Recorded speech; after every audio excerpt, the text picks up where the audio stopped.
All right. Hello, everyone, and welcome to the MIT Physics Spring Webinar for prospective graduate school applicants, or the Pathways to Physics PhD webinar.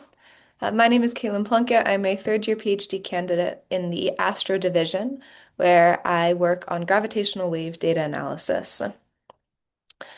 We have a wonderful set of panelists today to talk to you about some of the questions you may have and considerations that could be useful as you consider going toward a physics PhD after an undergraduate degree. And so I will have our panelists first introduce themselves in the order that they will appear on my screen. So, Chris, please get started. Hello, everybody. I'm Chris. I'm a fourth-year PhD candidate, also in the astrophysics division. Mostly work on astronomical instrumentation. Lovely to meet you all. Michael? Hi, everyone. Uh, I am another fourth year PhD student in the astrophysics division, um, and I work on galaxy cluster observations. So, uh, but I'm also passionate about uh, getting people ready to apply for grad school. So let's have a good time. Yash? Hi, my name is Josh. I am a first year graduate student. I am in the CMX department or condensed matter experiment department, and I work on crystal synthesis and characterization. Swati? Hi everyone. I'm Swati. I'm a third year student here, and I'm in the astrophysics division. My research is in X-ray astrophysics of black holes and neutron stars, and also building X-ray telescopes. Victoria? Hi everyone, my name is Victoria. I'm a second year graduate student in condensed matter theory, and I work on some topological matter, photonics, and a bit of AI. Excited to be here today. Awesome. And Eleanor? Hi everyone, I'm a first year PhD in the condensed matter experiment department where I'm working on ultrafast spectroscopy. All right, and with that, we'll get going with our overview presentation.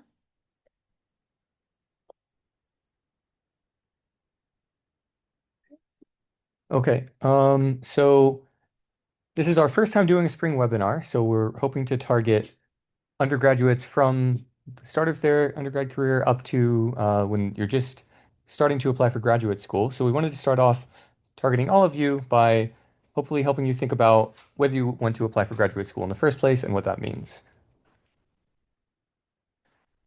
So obviously, graduate school is a significant commitment financially and time-wise. So it's beneficial to early on in your undergraduate career think about if it's something you want to do and position yourself to have a competitive application if you choose to pursue graduate school. So we'll talk about some factors that graduate school is like compared to going straight into industry. But graduate school and academia are not, I guess, a one-way path away from industry and other job types.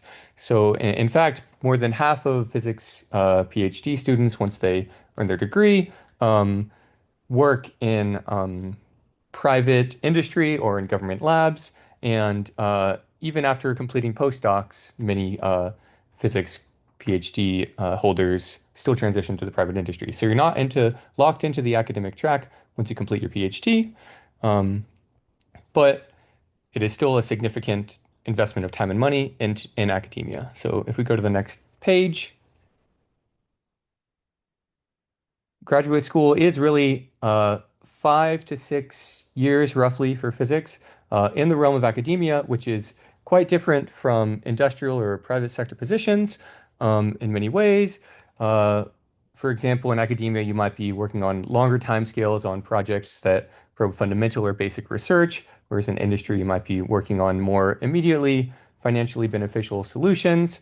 Um, and you probably would get paid more in industry than if you go to graduate school or continue in academia. Um, but there are certainly some pros to being in academia. Uh, Generally, things are more open access, and You have more freedom in setting your working hours, but you likely will end up working more in general, and you may have to adapt more geographically. Okay.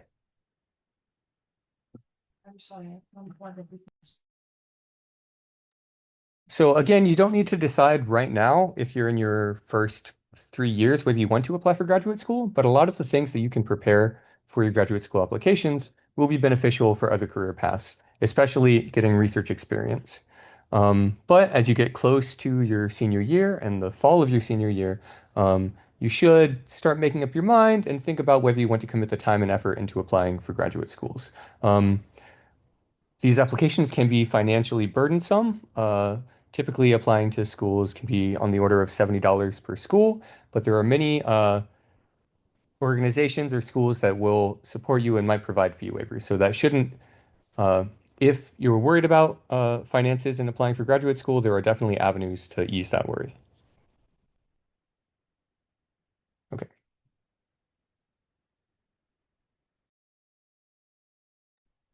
Okay, I think that now we can talk about a little bit of what actually goes into a graduate school application so that we can understand how to work backwards from there in terms of preparation. Um, so I think we can go to the next slide. Yeah, so unlike undergraduate applications, we generally don't have like a centralized application process for PhD programs, which means that every program will sort of have their own portal and they'll have their own requirements, and you'll often have to do a lot of sort of redundant entering things in of information. And so what that means is that a lot of the things will look the same across many different applications, but they'll be a little bit different. So in terms of like word count, in terms of the specific phrasing of certain prompts. The next thing is you'll usually write a statement of some kind, and sometimes multiple statements for your application. So the one that is most common is something called a statement of purpose, or it's sometimes abbreviated to SOP.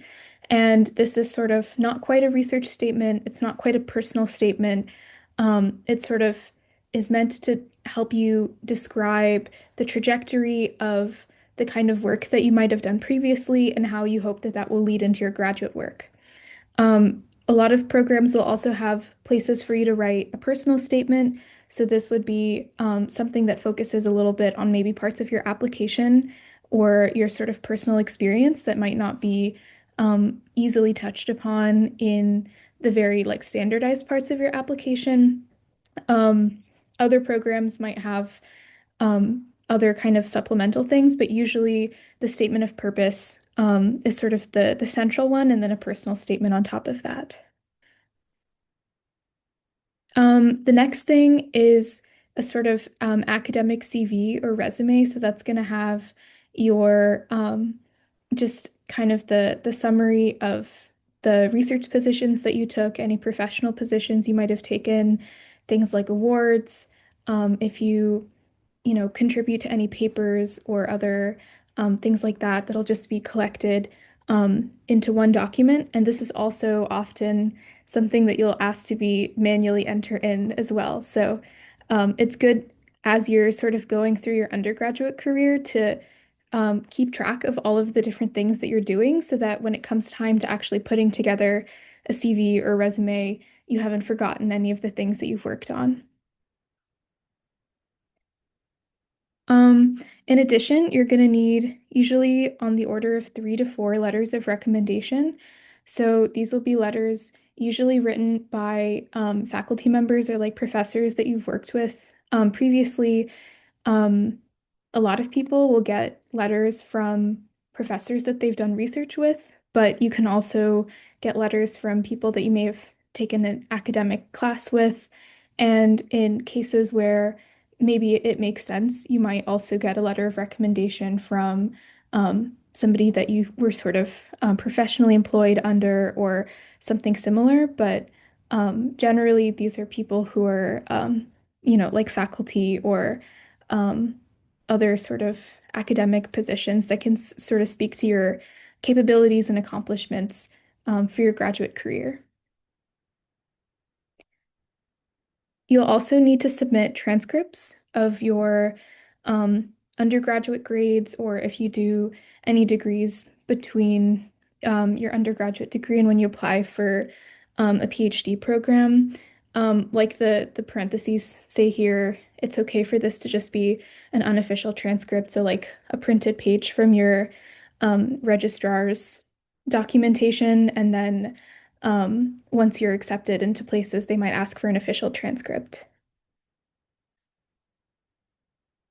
And then, kind of like Chris talked about, there is an application fee that's associated with most programs. This is like on the order of 70 to sometimes $100 or sometimes even more. And just to emphasize one more time that many schools offer waivers, and um, this usually just requires you to be able to take advantage of that early on. So oftentimes these waivers are not something that you will be able to sort of um, get reimbursed any fees retroactively, but they might have a little bit earlier of a deadline to submit your application, or maybe you have to fill out a form or email somebody. They're meant to help this program and this process be accessible to people, so they're not too cumbersome, but they do require a little bit of additional planning and preparation in order to take advantage of those. Okay. And then a couple of things that are sort of program specific are standardized testing. So there's the physics GRE, sometimes abbreviated as PGRE, that is sometimes required, sometimes recommended. And there's also the general GRE, which for most physics programs is generally not required. And in fact, maybe some of our panelists can talk about if we took later on any of these exams at all. I think not included in this slide also is some programs, if you're applying as a non-native English speaker, might require or recommend that you submit language testing scores alongside. And so you'll just want to keep track of any additional sort of oh, perfect. That actually is on the slide. Yeah, so a lot of these will have posted sort of general ranges of their median students, accepted students, English proficiency scores, and you'll be able to see those on each program's website, take the exam that's sort of available to you and submit that alongside the rest of your application. All right. And so now that we've got kind of a general picture of what goes into a graduate school application, in this last section here, we just have sort of a few general tips and tricks that we have accumulated from going through this process ourselves, and we thought should share with you all before we get into the more specific Q&A afterwards. So our first piece of advice, it may sound obvious, but it's take physics classes and math classes. And this is because one of the primary things that you need to show in your graduate school application is that you have some kind of foundational base of knowledge for physics that will allow you to be able to do research and succeed in graduate school. So usually for a physics program, there's this kind of canonical set of four basic physics classes, which are classical mechanics, electricity and magnetism, statistical mechanics, and quantum mechanics. And then for the math classes, usually you're expected to at least have taken up to vector calculus, but that can also include up to differential equations and linear algebra as well, because these are just some mathematical principles that apply very frequently in a lot of physics problems. And then on top of that, there is also more specific classes in whatever area you're interested in doing research in. So for astrophysics, you would take astrophysics classes, or if you're interested in particle physics, maybe you would take a particle physics class if your university offers it. Or if you're, heavily interested in going into theory, maybe you'll take quantum field theory. It really just depends on what you are interested in. for these more specific classes. And uh, also, as Chris was saying at the beginning, there's sort of you're not like locking yourself into any one specific area by taking a few different classes. You can also use this time to explore and figure out what you like and what you don't like. Uh, and that can help you figure out what to write also for your statements, for your applications. So our next piece of advice is start doing research as soon as possible. And the main sort of uh, idea here is don't be afraid, basically, to start now, even if you don't feel qualified to, because nobody's qualified to do research at the start. But the earlier that you start, like the more time you have to, learn what the process is like, figure out also what you like and what you don't like about research, and uh, that can help you better write your graduate school applications. It's yeah, so it's necessary for learning skills like coding, scientific writing, and things like statistics, things that you won't necessarily be taught in your classes uh, as well. Um, and it's also important for building experience that you can put on your CV for your applications, uh, learning what kind of research you would want to do if you were to go to grad school. Um, and then, of course, all of this stuff that you work on now is going to be relevant experience that you can write about in your statement of purpose for your graduate school application, um, because it gives context for what you've done and what you want to do going forward. Uh, and also, you by doing research with a professor at your university or somebody related, or a postdoc, or an internship, or anything really, you are making connections with people who can be writers for your recommendation letters on your application. So really, by doing research, you're helping build almost every part of your graduate school application, um, other than like, the most basic parts like the transcripts and the common part of the application. Um, but how do you even get started in doing research? We can tell you you should start doing research, but that's not helpful if you don't know how to do that. So there's a few different potential avenues for getting involved. You can work with professors at your home institution, and this can be as simple as just emailing them to ask about their research and if they're looking for any undergraduates to do research with them. It helps if you know the professor beforehand, like if you've taken a class with them, um, because then they at least have some kind of knowledge of who you are. But that's not strictly necessary. You can also just cold email some professors, and that's totally fine too. Uh, it just really depends on your situation. And also, when you do research like this, you can often either get class credit for it or get paid for it, but usually not both. It's usually one or the other.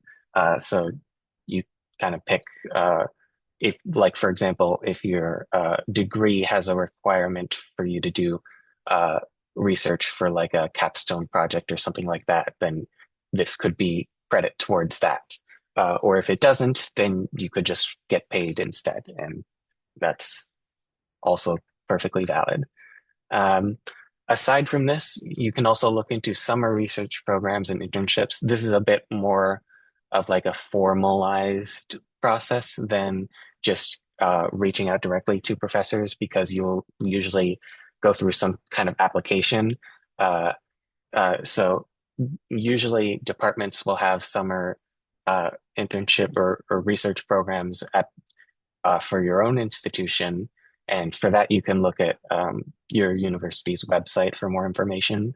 Um, but there are also more general summer research opportunities. For example, there's the NSF Research Experiences for Undergraduates, and also the DOE's Summer Undergraduate Laboratory Internships and equivalent programs. So these are programs where you would submit an application online to go to some other institution for a summer for a few months and work with somebody and hopefully have some kind of concrete results by the end of it that you can put on your CV, and also have someone that can be your letter writer at another institution. Um, all right. And now, piece of advice number 3 is apply for the NSF GRFP. And the reasoning behind this is actually multifaceted. Number one, it's free, so there is no application fee for the GRFP. But the main reason is that this application is very similar to a graduate school application because all the materials that you're going to need are basically the same. Uh, and if you happen to win it, you will have a little bit more flexibility in your graduate funding. Um, so for those who are unaware, it's basically this is a fellowship that will fund you for 3 years of your graduate school education. So your funding comes from this fellowship instead of directly from your advisor, from their grants and things like that. And so what that means is you won't be tied to one specific advisor when you're doing graduate school research. So you have a little bit more freedom in deciding who you work with. And even if you don't end up winning, I think the main benefit of doing this is that it forces you to start working on your application materials early because the NSF GRFP application is due in October, which is a couple of months before most graduate school applications are due in like December and January. So what this does is forces you to work on your application materials early, and then you have a template ready that you can easily utilize once you're actually ready to start doing the graduate school applications. Um, so you can basically just take what you already have and maybe swap out a paragraph or two, change some wording here and there, and then you're good to go. But the main big caveat for this piece of advice is check eligibility requirements because not everybody is eligible to apply for the GRFP. Like, for example, I think you need to be a US citizen or permanent resident. So just check the NSF website if you're not sure if you're eligible for this. But if you are, I think it's a really good idea to something to keep in mind when you're considering applying for graduate school. And then finally, our last piece of advice, when you're actually ready to start like preparing your graduate school applications, use a spreadsheet just to keep track of everything. There is a template that was made by Natasha Lattouf, who is now an MPP postdoc at Massa Goddard, which is just, you can see here kind of organizational stuff for every school. You have a row and you can check whether you've done the general application, the personal statement. You can keep track of who you want your letter writers to be for each school, and then whether or not the standard tests are required or optional. And if there's an application fee, this will also keep track of that. Again, this is not something you have to do. It's just helpful in some cases if for bookkeeping, essentially. And while we have that in mind, there's a few other generally helpful resources for applying for graduate school. And these links will be sent out, I believe, to our mailing list after this webinar. Yes. So you don't need to like try and take screenshots or anything. We'll send this info directly because I know it's hard. You can't like click a link on the shared webinar screen. But there's this spreadsheet that like goes over all of the GRE requirements and application fees for many US and Canadian programs. So that's helpful if you want to, for example, if you don't want to take the GRE, which is perfectly valid, you can use this to narrow down which schools don't require it. And then there's this grad school shopper website, which just gives you kind of an overview of what different programs have to offer. And then there's these two. Alex Lang, his website goes over a lot of for the that NSF GRFP fellowship, um, good advice and tips for how to actually start writing that. And he also has a whole collection of past uh, statements that were accepted. So you can use those as references and sort of look through uh, what a winning statement looks like. Um, and Natasha Latouf's website also has a lot of other great resources.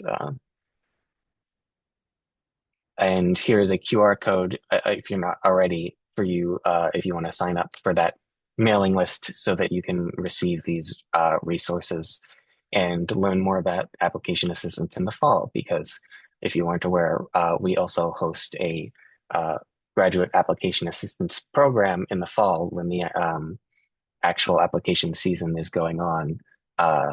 That is more directly tailored at helping you prepare your application, whereas this webinar is sort of more for figuring out if you want to go to grad school, and if so, how can I start preparing early? Um, and I think that is it for our overview session. And so now we're going to transition to the Q&A. So if you have any questions, you can submit them at the Slido link through this QR code here, and we will go through them in order of most uploaded, I guess, and we'll use the rest of the time to just talk about what you all want to talk about and what you think is the most important for discussion. And so I will transition over to the Slido questions here. And I guess we can just start going through them one by one, and feel free. Oh, I think this is the same Slido link here. So you can use this to continue submitting questions as we go if you feel like you have one that is not being covered by what we're talking about. And yeah, we'll just start going through these. So we'll start with this one. How have federal funding shortages and grant revocations affected the number of students getting admitted to physics PhDs? Anyone want to? Yeah, Chris? Yeah, I put a slide in this a backup slide in the slideshow that might be a little hopeful. Yeah, it's a little Okay. graph. Yeah. Here we go.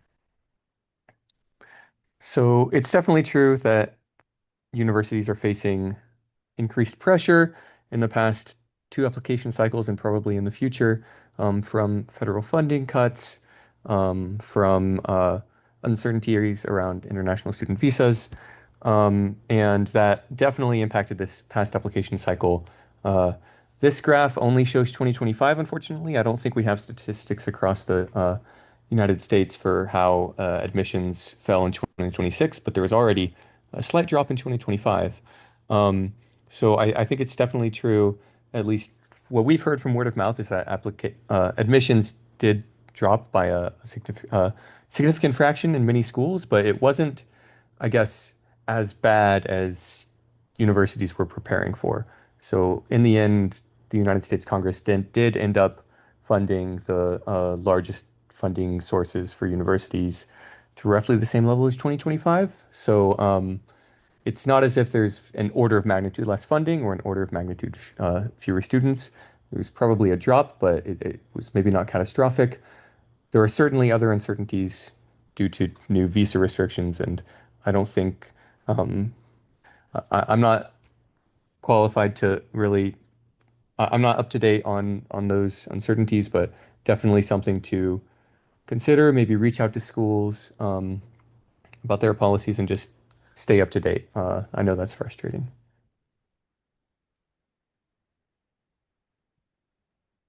Anyone else want to add to that?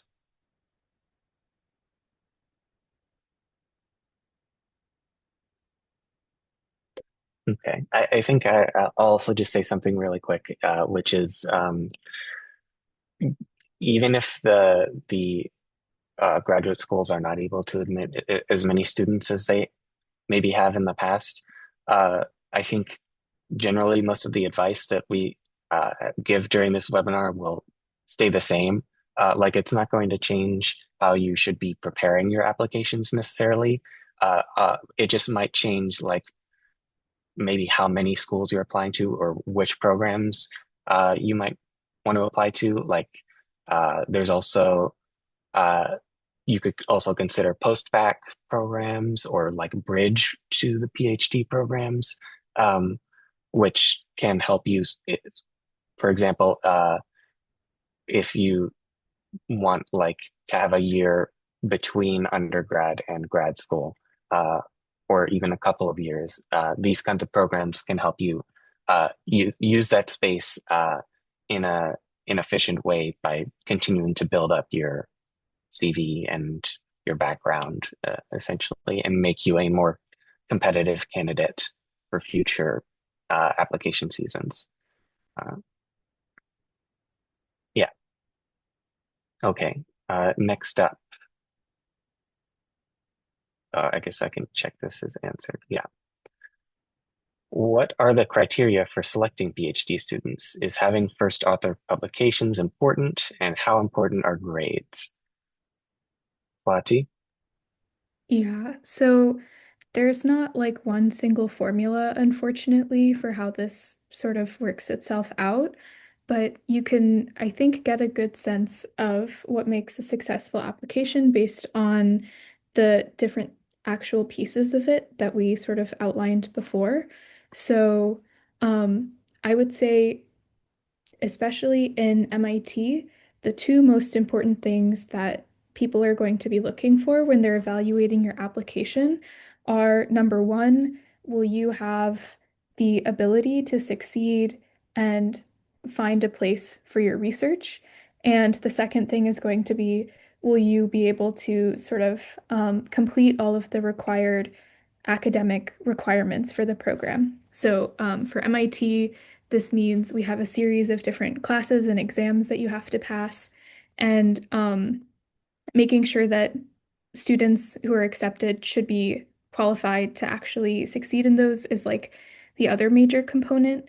One of the things that is a little bit less up to your sort of like personal decision making is a lot of times decisions are made based on sort of the fit and availability of research positions for things that you might be interested in doing. So if you are really, really passionate about a field of physics research that we don't have anybody who really works on here, that might be one of the things that will be a roadblock. Or sort of relatedly, if you really, really want to work with one specific professor, but they don't happen to have funding for a new student at the time, that will sort of be things that will be out of your control. But in general, I think showing sort of proficiency in your research is probably the thing that is sort of most important. And then taking relevant coursework, like Michael was talking about, and doing your best to sort of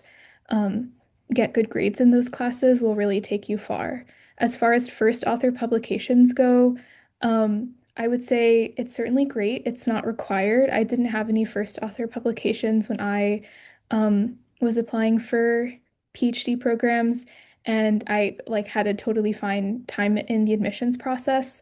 The key will to be able to really clearly articulate what you actually do in your research projects, and that should be through the way that you describe your research in things like your statements and also in your letters from letter writers, and also to have some sort of so a couple of things, demonstrations of like the skills that you've developed. So maybe you haven't written up your work into a whole first author publication, but maybe you've learned how to use some really important software tools, or you've learned some really important skills in building something. These are all really useful, and I think there's other ways to show sort of like progress in a project that's not strictly like a peer-reviewed journal article. So it could be presenting a poster at a conference. It could be, like having your work be the foundation of something that somebody else in the lab then builds off of, things like that. And as far as grades go, I would say it's not the end of the world, but certainly is pretty important in the process. I would say the most it's sort of one of those things that nobody is admitting you into any PhD program because you have like all A's, perfect GPA, but there certainly will be questions that you might have to preemptively answer in your application if you were sort of struggling in some of your coursework.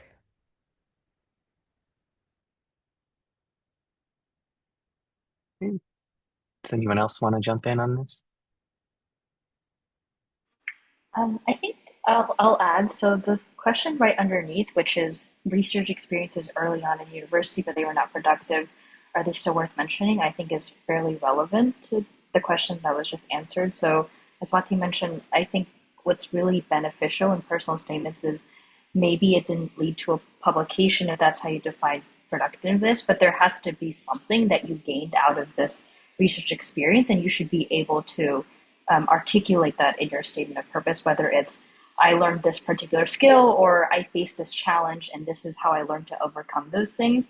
I think that's also important for your like the admissions committee to determine if you have passion and if you have interest in doing research, which I would argue are more important when you're applying instead of having a certain number of publications or certain grades. Like I think those are all they can't help, or they can help, but I think what is more important is to want to do research and then be able to demonstrate that you have the skills to sort of push through the different challenges that arise in graduate school.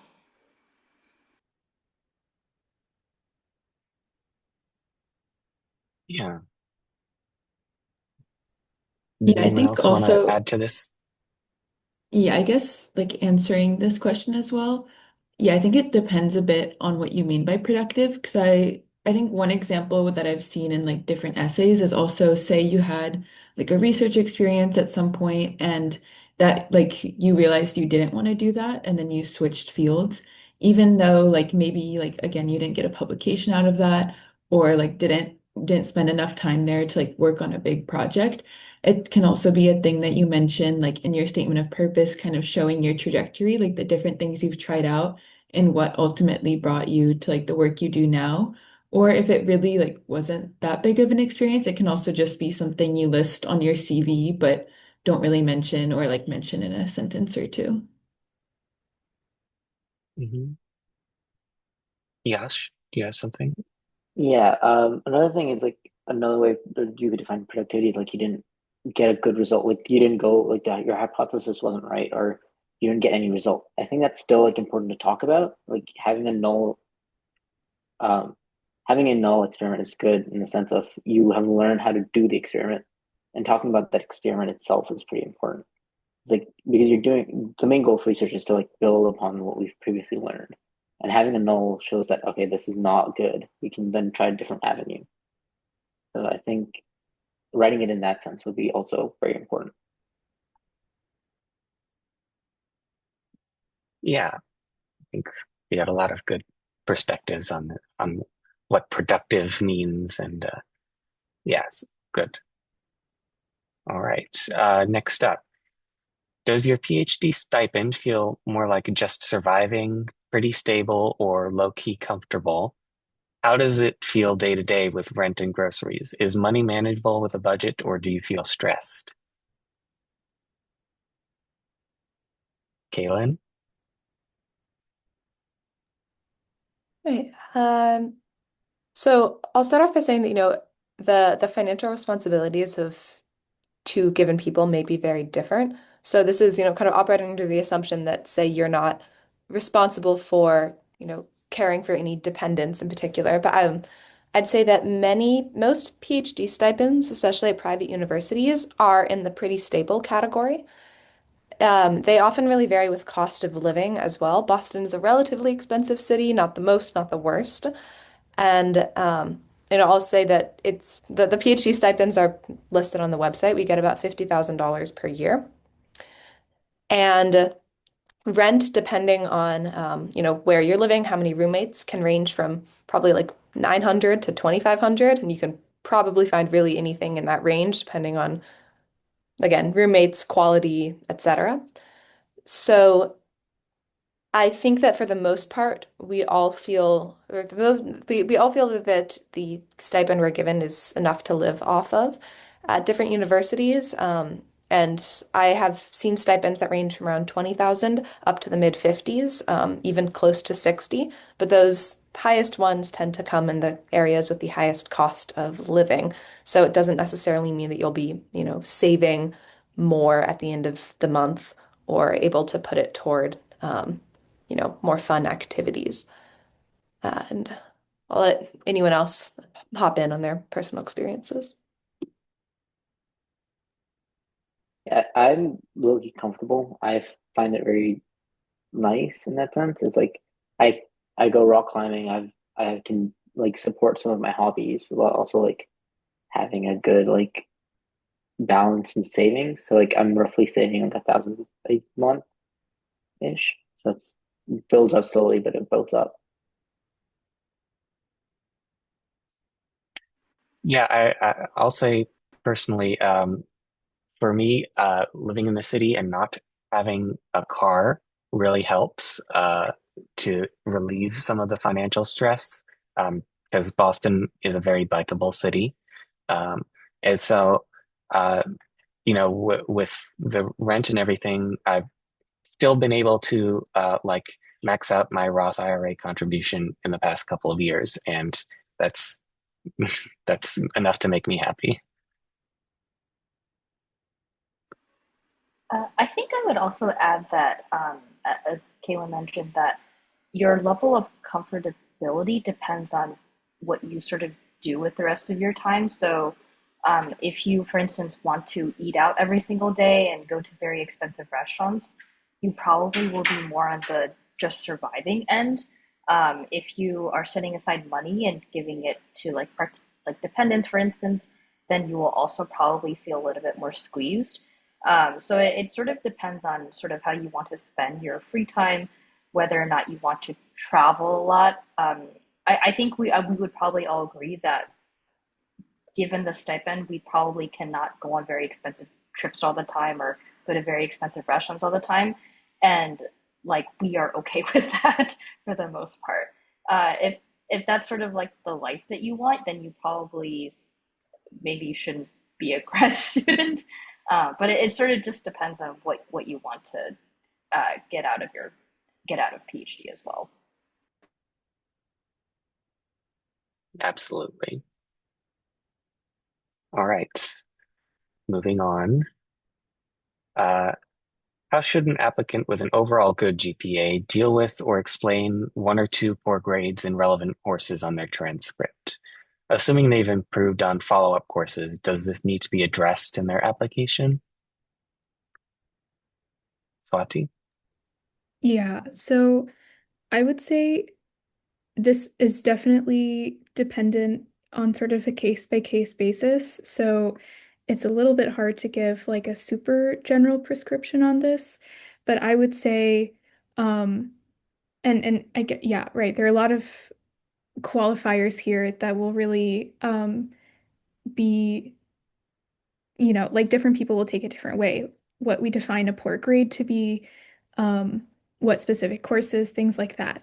I just want to point out, most importantly, that if you do feel like you had some specific circumstance that prevented you from doing well in like a single course, or maybe you had a semester that was really bad, this is like the perfect thing to write about in your personal statement or whatever supplemental there's usually a section in every application where there's basically a box that says something to the effect of like, is there anything else that you would like to communicate with us that hasn't been captured in the rest of the application? And it's a perfect place to say, maybe you were sick for a semester, maybe you were dealing with some additional responsibilities, whatever the case may be. Um, and in terms of like the specific circumstance of sort of maybe one or two poor grades that are then improved upon later, if you feel like that is something that you would like to explain, or maybe there's a further story there, I would also suggest that you put this in your personal statement as sort of like a little bit more context of why maybe that happened, and then also emphasizing the success of doing follow-up work that demonstrates your proficiency. But that being said, it's definitely not something you have to like really beat yourself up over or spend like the entire space of your personal statement justifying or anything. Like, I think the admissions readers are pretty understanding that like life happens and also um, people get into this program, as I said before, like without perfect all A's. And it's sort of the context of all of your application together that will really tell the whole story. Yeah. Chris? Yeah, I wanted to throw just a little bit out and also to hopefully answer some of the other questions about the PGRE. So sometimes the physics GRE, in particular for schools where it's recommended, the PGRE can be a good opportunity to show that you've mastered or improved your understanding of certain physical concepts if you did poorly in some of the core physics classes. So if you're on the fence about taking it, but you maybe want to show that you've mastered those concepts, or maybe even you're coming from a different background in engineering and you maybe didn't take a few of those classes, the PGRE is a good way to demonstrate your proficiency in physics.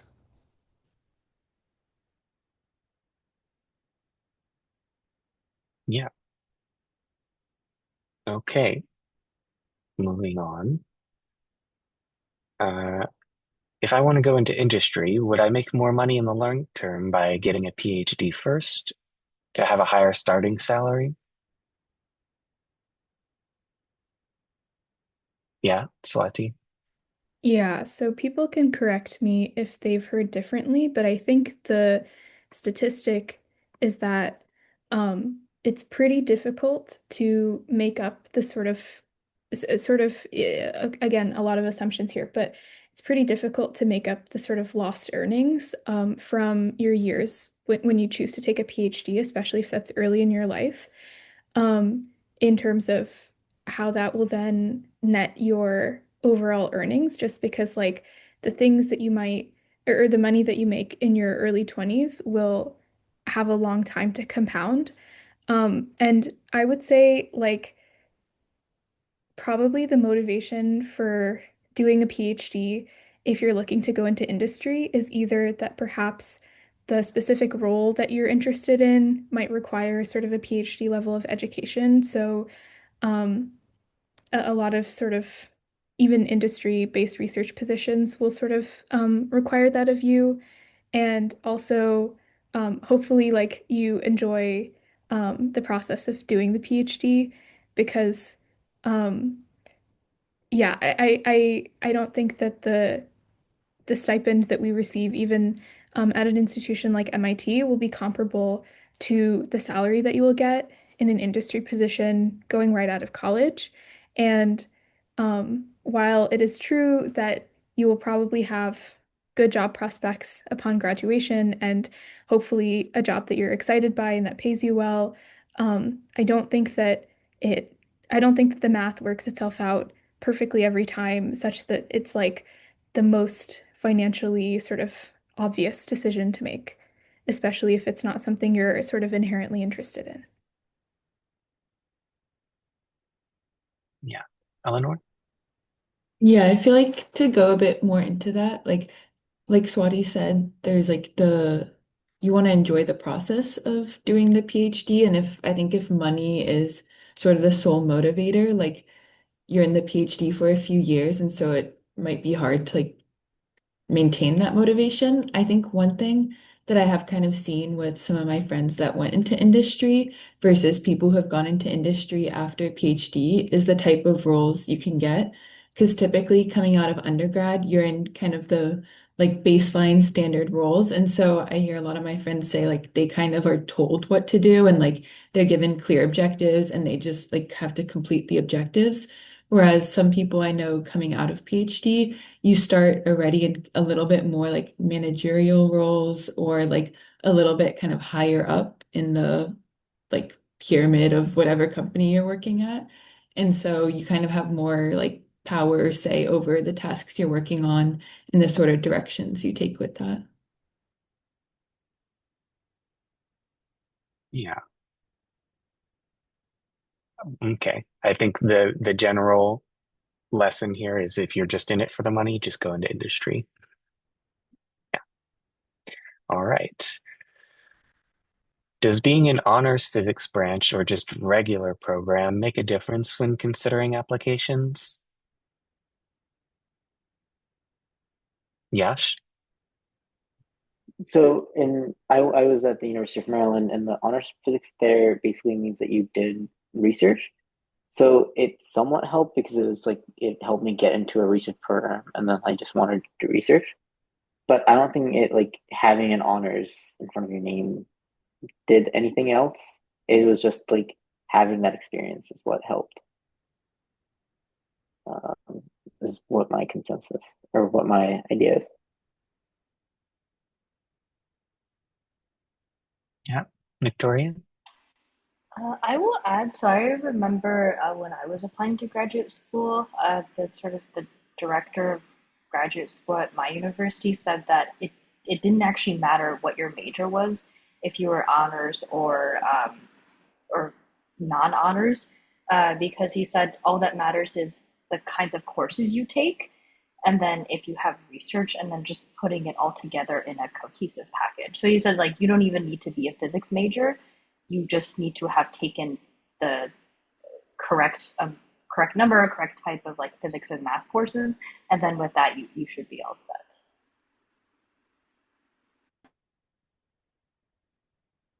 Yeah, and I think this is also related to the next question up, which is asking like if you're majoring in engineering but want to do a PhD in physics, will you be able to apply? Um, and the answer is yes.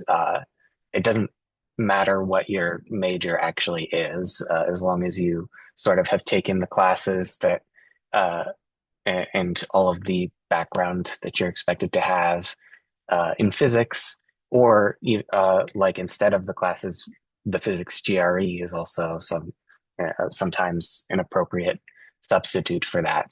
Um, it doesn't matter what the title on your degree is and whether it says honors or not. What really matters is what that degree is actually composed of underneath. All right. Uh, how weak is a weak grade? A B? Anyone want to take this? Yeah, Yeah. I can do my best. I mean, again, this is like there's no one answer. I would say probably don't want to have too many C's. You want to try and get as many A's as possible. Like if a B happens every once in a while, it is what it is. Um, I think that also a lot of your work is taken in the context of maybe like the institution that you're at and like the programs that you're taking. Like if you're getting a B in like a graduate level, very dense physics class, I think that that will be understood in the context of the like educational effort that you're trying to put into moving forward. If you're getting like, you know, C's and below in your introductory physics classes, then maybe there's a little bit of work to try and either take more classes and show that you're improving your grades, or like we talked about before, showing your proficiency in other ways. So either taking the physics GRE to show that you're familiar with the material, or explaining like an exigent circumstance. But there's not like a magic recipe. Yeah. And maybe to add on to that a little bit, for MIT's physics program, at least, there is no like hard GPA cutoff where your application just gets thrown away. Um, so it's really it really depends on the circumstance, like Swati was saying. A B in a graduate level course is very different from a B in an undergrad level course, or like just a random elective that you took or something. Yeah. Uh, okay. I think, yeah, maybe we've got time for like one more question. So uh, here we go. My school doesn't really offer research opportunities like they expect here. I will have one summer research internship at the time of applying for your degree. Am I cooked? Uh, No, you're not anyone want to take cooked. this? Every application is very much evaluated in like the context of the opportunities that are available to you.